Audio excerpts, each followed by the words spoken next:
May bagong notice na naman sa House of Representatives. Pero tingnan ninyo ito. Ano ito?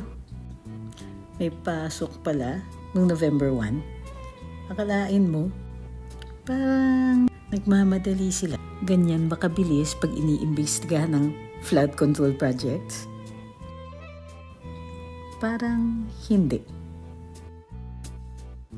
Eto pa, isang issue daw para sa hearing ay ang Strategic Partnership Agreements in the Socio-Economic Programs ng OVP. Di naman masyadong halata na ang target nila ay yung tulong na tuloy-tuloy na binibigay ni VP all over the country. Competition kasi. Compare nyo naman ito. 5,000 pesos cash! Ew.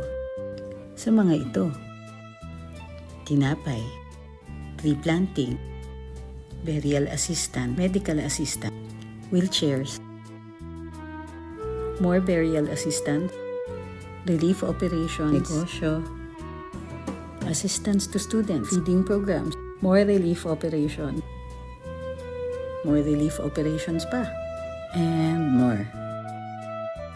Mabilis, efficient, makatao. Kaya alam nyo na.